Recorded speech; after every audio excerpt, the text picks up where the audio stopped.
Accordingly, we, the members of the National Council, representing the Jewish people in Palestine and the Zionist movement of the world, met together in solemn assembly today, the day of the termination of the British mandate for Palestine. By virtue of the natural and historic right of the Jewish people and of the resolution of the United Nations, hereby proclaim the establishment of the Jewish state in Palestine to be called Israel. When Israel declared its independence as a Jewish state on the 14th of May 1948, then the Arab world began to react. They were in uproar.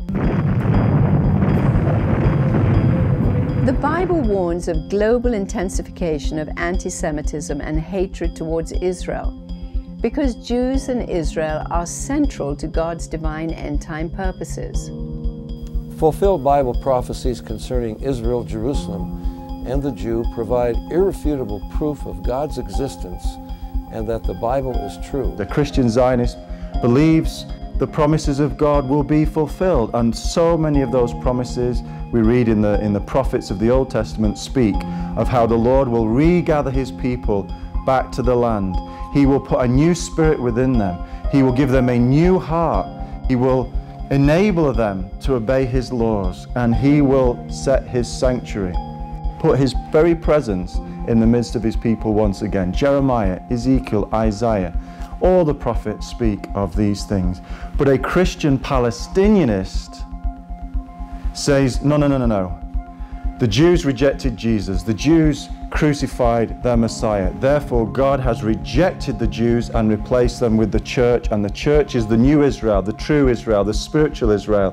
Now, all those promised blessings that we read about throughout the prophetic scriptures apply to the church.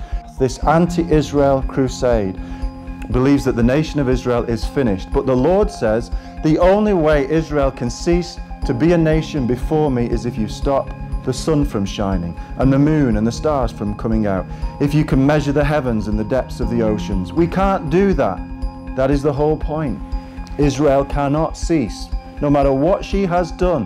While an estimated tens of millions of individual Christians around the world love and support the existence of the Jewish state, many of the mainline churches have been actively boycotting Israel, encouraging pro-Palestinian activism, demanding that Western governments stop sending aid to Jerusalem, and seeking to eliminate Christian support for Israel and transfer it to Palestinian nationals. And that false doctrine is rooted in Augustine, it is rooted in the teachings of John Calvin and the Protestant reformers. It's in the very foundations of the Roman Catholic Church. So we've got evangelicals and Roman Catholics joining forces to say Israel has been replaced. And not only the Roman Catholic Church and the Evangelical Church forming an alliance, but bringing in the Islamic world. This is an unholy alliance. Replacement theology is the common thread. This erroneous teaching, synonymous with the spirit of anti-Semitism, entwining the church into belief that it is the new Israel, can, like a chameleon, become all things to all political and religious groups, taking on an eclectic assortment of ideas from various world religions, allowing so-called Christian leaders to align themselves with high-ranking Muslim representation who are hostile towards Jews and their existence in the Middle East. No true Christian could be anti-Semitic. Jesus was a Jew.